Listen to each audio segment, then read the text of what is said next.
좋은 아침입니다. 목요일 3월 21일입니다. 우리에게 주신 말씀 마가복음 13장 28절에서 37절 말씀 함께 보겠습니다. 무화과 나무의 비유를 배우라. 그 가지가 연하여지고 잎사귀를 내면 여름이 가까운 줄 아나니 이와 같이 너희가 이런 일이 일어나는 것을 보거든 인자가 가까이 곧 문 앞에 이른 줄 알라. 내가 진실로 너희에게 말하노니 이 세대가 지나가기 전에 이 일이 다 일어나리라. 천지는 없어지겠으나 내 말은 없어지지 아니하리라. 그러나 그날과 그때는 아무도 모르나니 하늘에 있는 천사들도 아들도 모르고 아버지만 아시느니라.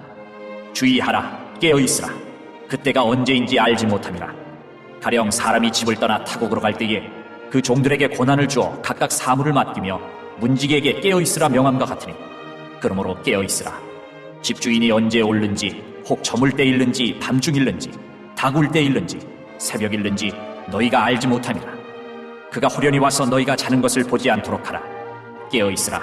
내가 너희에게 하는 이 말은 모든 사람에게 하는 말이니라. 아멘. 하나님의 말씀입니다. 한 번 더 읽으시면서 묵상하시겠습니다.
어제 수요일 날 우리는 종말의 때에 대해서 말씀을 들었는데요. 그때 있을 고난, 그리고 긴급성, 하지만 피할 길을 주시는 하나님에 대해서 살펴봤습니다. 터널을 지나는 것 같은 고통이다. 그러나 끝이 있다. 제가 이 말씀을 묵상하면서 고형원 씨의 주님 다시 오실 때까지라는 찬양이 생각났어요. 이 중간 부분에 이런 부분이 있잖아요. 나의 가는 이 길 끝에서 나는 주님을 보리라. 영광에 내 주님 나를 맞아 주시리. 후렴은 좀 더 뭉클하더라고요. 주님 다시 오실 때까지 나는 일어나 달려가리라. 주님 영광 온 땅 덮을 때 나는 일어나 노래하리. 내 사모하는 주님 온 세상 구주시라. 내 사모하는 주님 영광의 왕이시라. 이 땅을 사는 모든 성도들이 그렇게 터널을 통과하고 있는 것 같습니다. 나의 가는 이 길 끝에서 주님을 만나리라. 소망의 주님께서 이 길 끝에서 맞아주시는 어제의 말씀 마지막 부분이었죠. 그때에 인자가 구름을 타고 큰 권능과 영광으로 오는 것을 사람들이 보리라. 또 그때에 그가 천사들을 보내어 자기가 택한 자들을 땅 끝으로부터 하늘 끝까지 사방에서 모으리라. 아멘. 우리가 매일매일 하나님과 동행하며 우리 주님과 영적인 교제를 정말 빈틈없이 꽉 찬 영적인 교제를 나눌 뿐만 아니라 이제 눈과 눈으로 마주 대할 주님을 소망하면서 이 하루를 또한 우리의 인생을 살아가는 것이죠. 오늘 주님께서 마지막 날에 대한 말씀을 계속하고 계신데요. 오늘은 비유로 마지막 날을 설명해 주십니다. 여러분, 여름은 예고 없이 오지 않는다라는 거죠. 봄이 되고 또 날씨가 점점점 더워지고 오늘 말씀 보시면 28절 무화과 나무의 비유를 배우라. 그 가지가 연하여지고 잎사귀를 내면 여름이 가까운 줄 아나니 이 천지와 만물이 이제 곧 여름이 온다라고 몇 번이고 계속해서 우리에게 말해주고 있는 것이죠.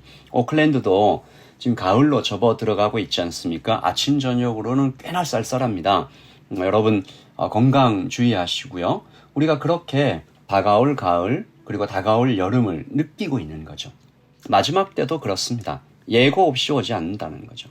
그러므로 주님께서 오늘 예고 없이 우리에게 계속 예고해 주시는 이 마지막 날을 준비하는 이 성도가 어떻게 살아야 되는가?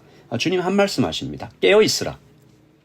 오늘 28절부터 37절까지 굉장히 짧은 10절의 말씀 가운데 주님께서 깨어 있으라라고 5번이나 반복하시죠. 3절만 좀 읽겠습니다. 33절 주의하라 깨어 있으라 그때가 언제인지 알지 못함이라. 35절 그러므로 깨어 있으라 집주인이 언제 올는지 혹 저물 때일는지 밤중에 일는지 땅 다굴 때일는지 새벽일는지 너희가 알지 못함이라. 37절 깨어 있으라 내가 너희에게 하는 이 말은 모든 사람에게 하는 말이니라. 여러분 그날이 언제 올지 모릅니다. 주님은 그때는 오직 하나님 아버지만 아신다라고 말씀하셨습니다. 오늘 32절이죠. 그러나 그날과 그때는 아무도 모르나니 하늘에 있는 천사들도 아들도 모르고 아버지만 아시느니라. 여러분 이 말씀은 우리가 그날에 대해서 전혀 알 수 없게 하실 것이다. 이 말씀은 우리에게 축복입니까? 아니면 무거운 짐입니까? 불편함입니까? 알려주시면 좋지 않을까? 몇 년, 몇 월, 며칠, 몇 시에 오신다고 딱 말씀해 주시면 어떨까? 여러분 금방 우리가 생각해 볼 수 있습니다. 아주 좋지 않은 일이 2가지 일이 일어날 것입니다. 막 사는 사람과 세상을 떠나는 사람이 나타날 것입니다.